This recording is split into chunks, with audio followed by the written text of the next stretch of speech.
ऊपर वाले की लाठी में आवाज़ नहीं होती, पर चोट जबरदस्त लगती है।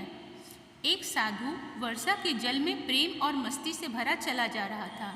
इस दौरान उसने एक मिठाई की दुकान को देखा, जहाँ एक कढ़ाई में गर्म दूध उबाला जा रहा था, तो मौसम के हिसाब से दूसरी कढ़ाई में गर्मा गर्म जलेबियाँ तैयार हो रही थी। साधु कुछ क्षणों के लिए वहाँ रुक गया। शायद भूख का एहसास हो रहा था या मौसम का असर था। साधु हलवाई को बड़े गौर से देखने लगा। साधु कुछ खाना चाहता था, लेकिन जेब ही नहीं थी, तो पैसे भला कहाँ से होते। साधु कुछ पल हाथ सेकने के बाद चला ही जाना चाहता था कि नेक दिल हलवाई से रहा न गया और एक प्याला गरम दूध और कुछ जलेबियाँ साधु को दे दी। मलंग ने गरम जलेबियाँ गरम दूध के साथ खाईं और फिर हाथों को ऊपर की ओर उठाकर हलवाई के लिए प्रार्थना की और आगे चल दिया। साधु बाबा का पेट भर चुका था। दुनिया के दुखों से बेपरवाह वो फिर एक नए जोश से बारिश के गंदे पानी के छींटे उड़ाता चला जा रहा था। यह इस बात से बेखबर था कि एक युवा नवविवाहिता जोड़ा भी वर्षा के जल से बचता बचाता उसके पीछे चला आ रहा था। एक बार इस मस्त साधु ने बारिश के गंदे पानी में जोर से लात मारी। बारिश का पानी उड़ता हुआ सीधा पीछे आने वाली युवती के कपड़ों को भिगो गया और उस औरत के कीमती कपड़े कीचड़ से लथपथ हो गए। उसके युवा पति से यह बात बर्दाश्त नहीं हुई, इसलिए वह आस्तीन चढ़ाकर आगे बढ़ा और साधु के कपड़ों को पकड़कर खींचकर कहने लगा, अंधा है क्या? तुम्हें नजर नहीं आता? तेरी हरकत की वजह से मेरी पत्नी के कपड़े गीले हो गए हैं और कीचड़ से भर गए हैं। साधु हक्का बक्का सा खड़ा था, जबकि इस युवा को साधु का चुप रहना नाखुशगवार गुजर रहा था। महिला ने आगे बढ़कर युवा के हाथों से साधु को छुड़ाना भी चाहा, लेकिन युवा की आंखों से निकलती नफरत की चिंगारी देखकर वह भी पीछे खिसकने पर मजबूर हो गई। राह चलते राहगीर भी उदासीनता से यह सब दृश्य देख रहे थे, लेकिन युवा के गुस्से को देखकर किसी में इतनी हिम्मत नहीं हुई कि उसे रोक पाते। और आखिर जवानी के नशे में चूर इस युवक ने एक जोरदार थप्पड़ साधु के चेहरे पर जड़ दिया।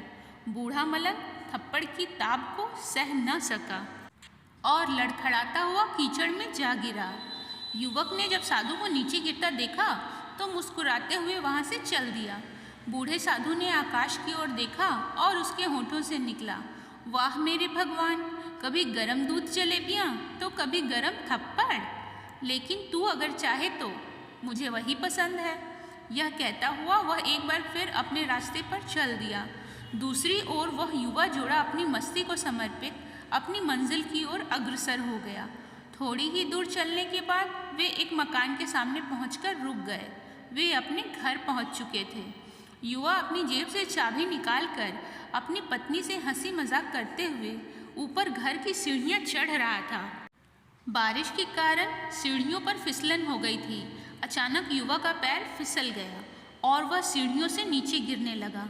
महिला ने शोर मचाकर लोगों का ध्यान पति की ओर आकर्षित करने लगी, जिसकी वजह से उसके संबंधी और दूसरे लोग तत्काल सहायता के लिए युवक की ओर लपके और अस्पताल ले गए। युवक का सिर फट गया था और कुछ ही देर में ज़्यादा खून बहने लगा। लोगों ने दूर से आते साधु बाबा को देखा तो आपस में कानाफूसी होने लगी कि निश्चित रूप से इस साधु बाबा ने थप्पड़ खाकर युवा को श्राप दिया है, तभी उसे चोट लगी।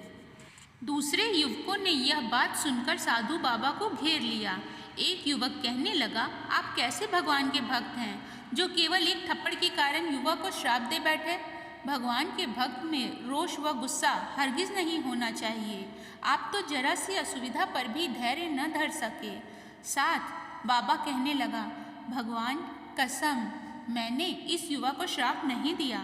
अगर आपने श्राप नहीं दिया तो ऐसा नौजवान युवा सीढ़ियों से कैसे गिरा कि उसे इतनी गंभीर चोट आई? तब साधु बाबा ने दर्शकों से एक अनोखा सवाल किया कि आप में से कोई इस सब घटना का चश्मदीद गवाह मौजूद है? एक युवक ने आगे बढ़कर कहा, हाँ, मैं इस घटना का चश्मदीद गवाह हूँ। साधु ने अगला सवाल किया, मेरे कदमों से जो कीचड़ उछला था, क्या उसने युवा के कपड़ों को दागी किया था? युवा बोला, नहीं, लेकिन महिला के कपड़े जरूर खराब हुए थे। मलंग ने पूछा, फिर युवक ने मुझे क्यों मारा? युवक कहने लगा, क्योंकि वह युवा इस महिला का प्रेमी था और यह बर्दाश्त नहीं कर सका कि कोई उसके प्रेमी के कपड़ों को गंदा करे, इसलिए उस युवक ने आपको मारा।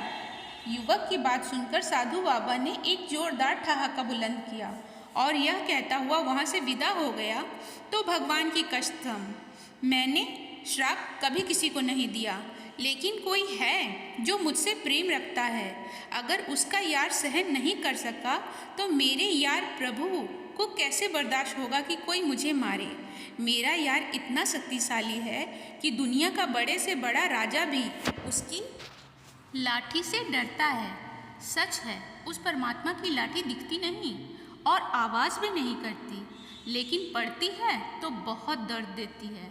अपने धन, यौवन और पद का अहंकार दूसरे को चोट पहुंचाने का कारण बनता है, किंतु जब समय का चक्र हमारी तरफ घूमता है तो हमारा कष्टों का दौर शुरू हो जाता है। हमारे कर्म ही हमें उसकी लाठी से बचाते हैं। बस कर्म अच्छे होने चाहिए। किसी को भी चोट पहुंचाना, खुद चोट खाने की तैयारी करना है। हमें अपने गलत कर्मों से डरना चाहिए, क्योंकि ईश्वर की लाठी में आवाज़ नहीं होती है। मित्रों, कहानी अच्छी लगी हो तो वीडियो को लाइक करें, चैनल को सब्सक्राइब करें, और चूँकि सावन महीना चल रहा है तो कमेंट में हर हर महादेव लिखना ना भूलें। हर हर महादेव।